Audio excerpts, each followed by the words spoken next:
back then, so 2008, another, era defining thing happens, which is the Satoshi white paper, right? That's all a function of this. It's all a function of the same thing. And I think this whole thing ends with a whimper and not a bang.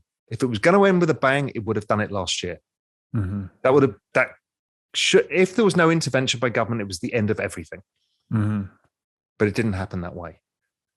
So they've got the trick that they know is debasement, hides the reality. So what's interesting is people have started to figure this out. They've started to figure out they're getting screwed.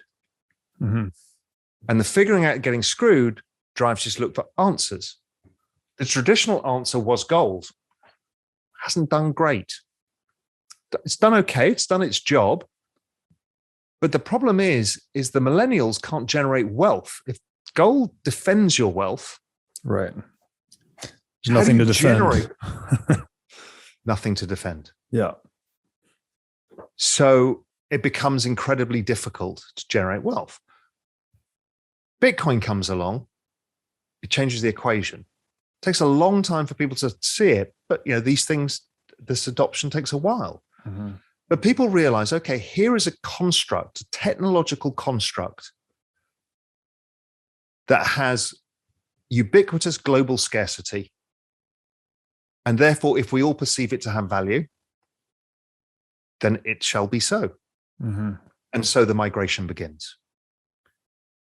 And I think of it as a migration to this parallel financial system that's being built in front of your eyes. The rise of DeFi was the other huge thing that happened. People haven't got their heads around what this means yet. But it is gigantic. Because basically, people don't trust financial intermediaries any longer.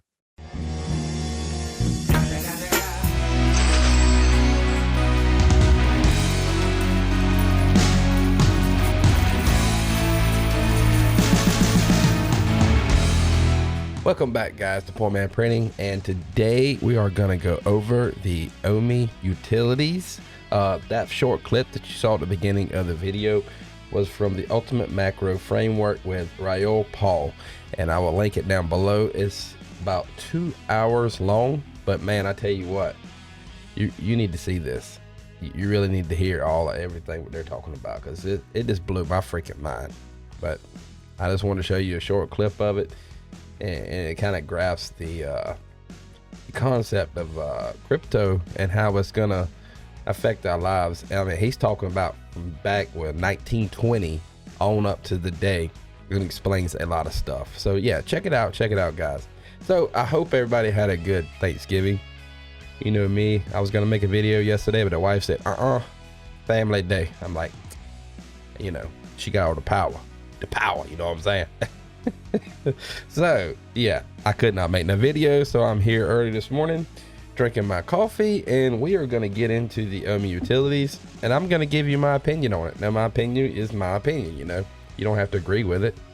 It's just my opinion. So let's go. Okay, guys, we are here.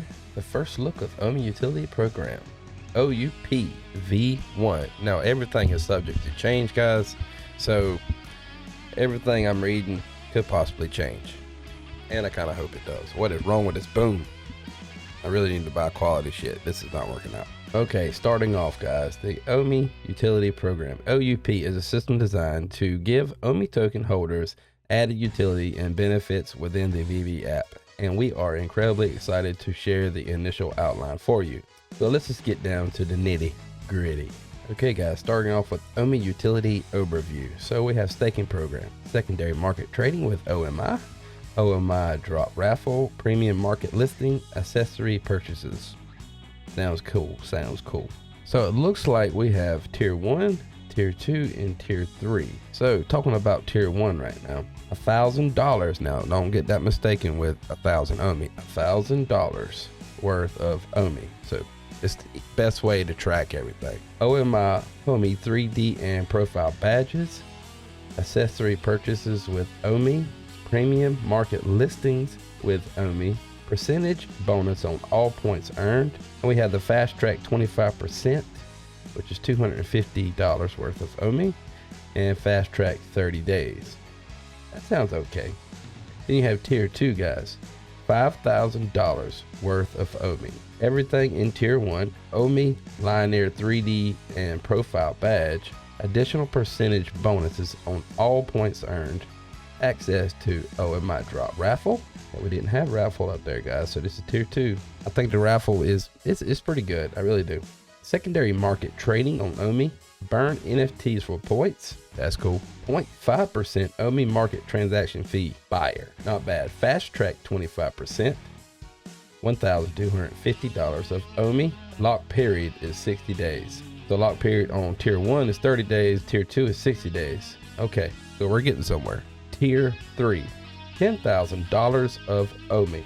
Let's take a look right now to see exactly what $10,000 of OMI is. Okay, so we are on market cap. Economy OMI. Man, ooh, it's blood red. Good Lord. Good Lord. All right, here we go. So we're down 11.38%. 005649. Now, guys, let me explain something to you why we're down. The OMI utility article is not going to bring OMI up.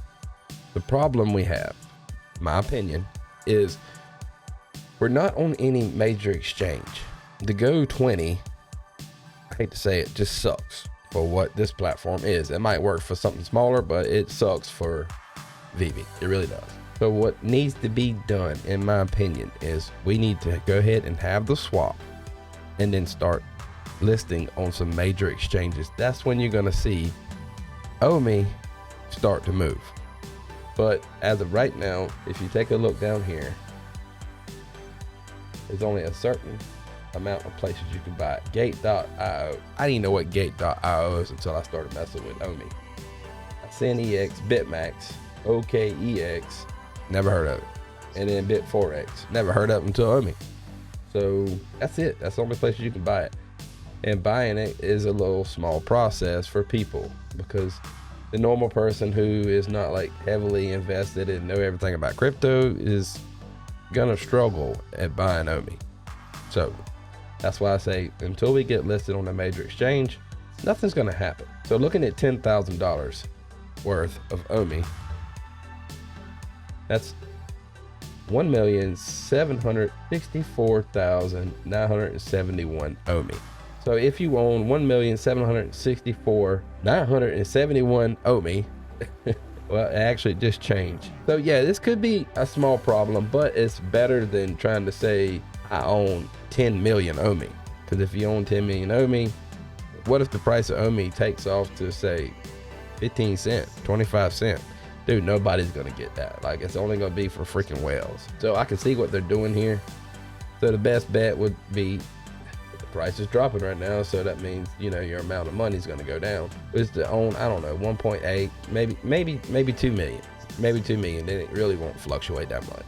So there's that. Now getting back to the OMI utilities. Now talking about the locking up of, you know, 90 days, 60 days, or 30 days of OMI. If you withdraw your OMI before those days are up, you are going to take a 10% fee hit, which is 10% of your OMI is going to get burned if you withdraw it within those days.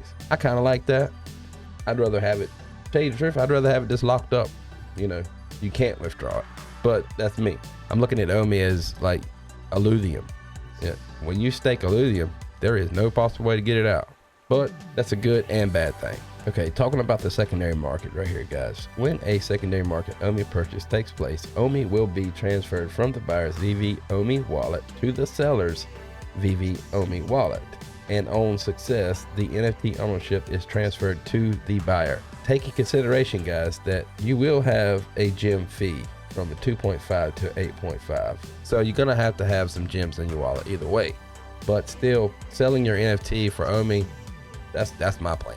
That's my plan, because, you know, as y'all know, I sold a little bit of OMI and I'm trying to get it all back. And this is the best way to get it back, is sell the NFTs that I don't really care for and keep the ones that I do. And for example, with the gem transaction right here, the NFT is sold in the marketplace for 100 gems, subject to a 8.5 platform fee 8.5 gems or 8.5 USD. So like I said, you're going to have gems.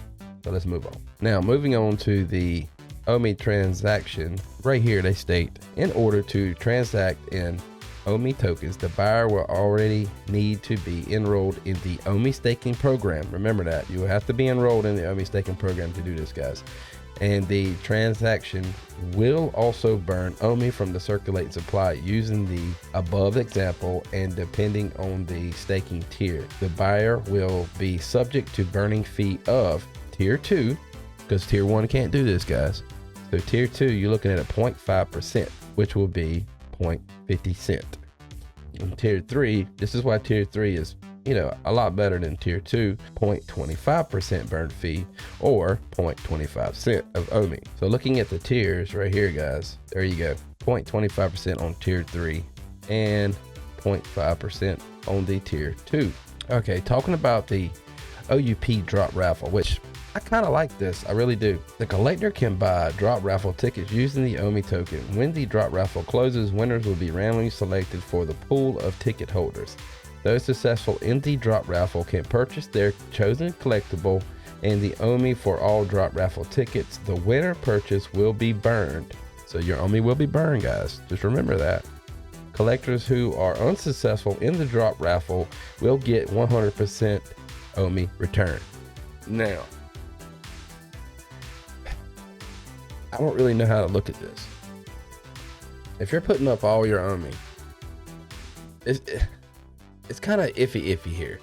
If you're putting up all your OMI and you're trying to get, say, I don't know, that one of one Batman that you really want, you got to really want this. And you got to put up a lot of raffles to get it. And if you do get it, then a lot of OMI is going to be burned out your wallet. Okay. Now, for all the other guys who's putting up the OMI, if they lose, they get their OMI returned back to them 100%. I think there should be a 10% burn fee in that, but that's me, my own opinion. Leave comments down below. What do you think about the drop raffle? Because this is a big thing here.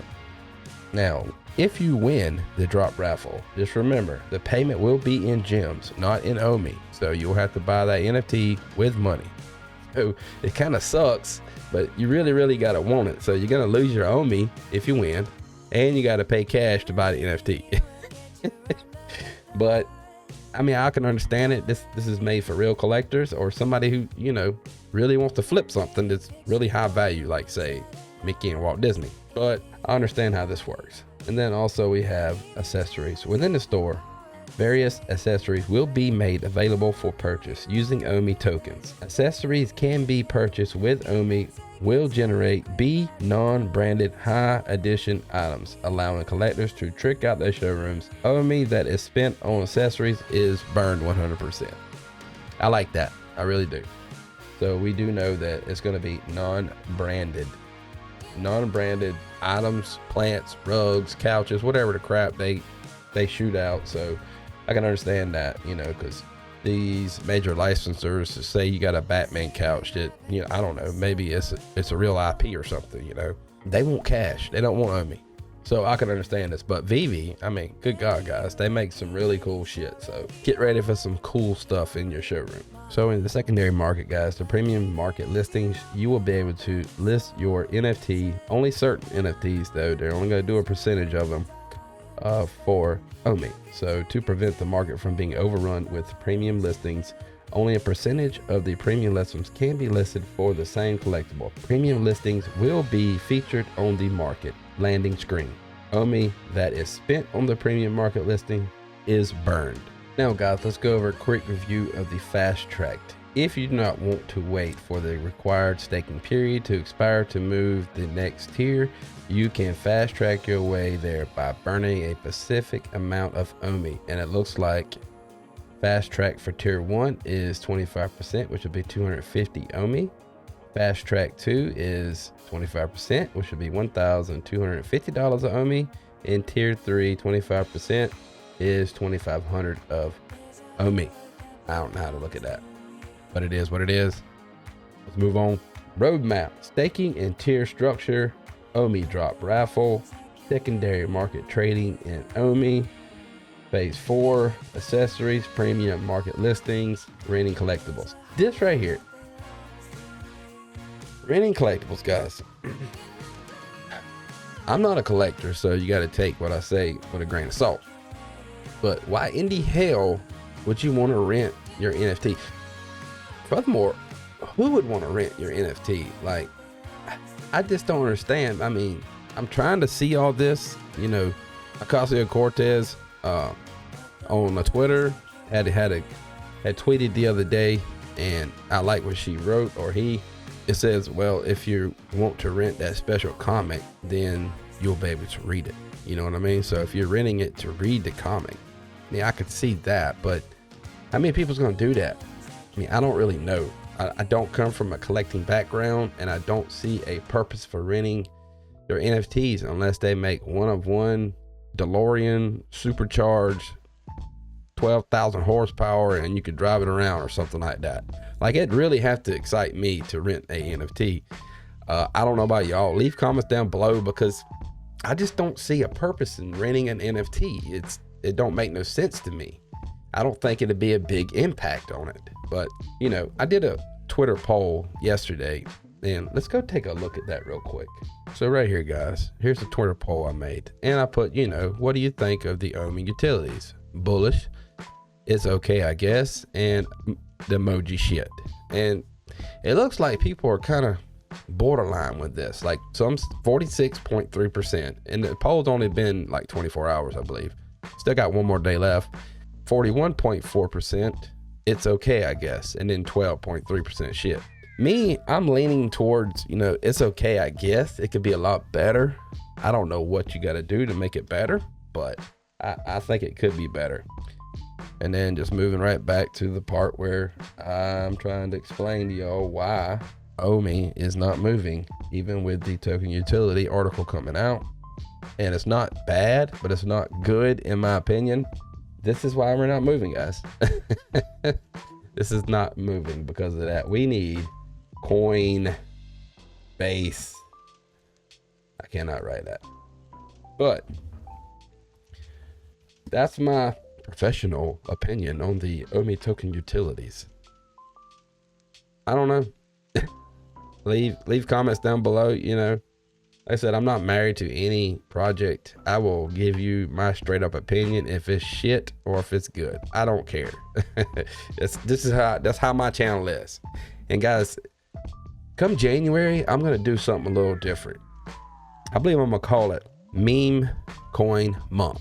It's where I take X amount of money, maybe 500, maybe 300, maybe 1,000, I don't know, and I put it in 5 or 10 different token coins. It's a straight gamble, just by, you know, me doing a little bit of research on something, and I'm gonna throw money at it and see what happens. So I don't know, y'all leave comments down below if you think it'd be interesting. It's like I said, it's a straight gamble. Like, you could lose all your money real quick, but that one coin, that one token could take off and make you 30x on your money. I don't know, but I'm thinking about doing that in January. So yeah, leave comments down below if you'd like to see something like that. But yeah, so this is Poor Man Printing. Go and drink more coffee, and I will catch y'all on the rebound.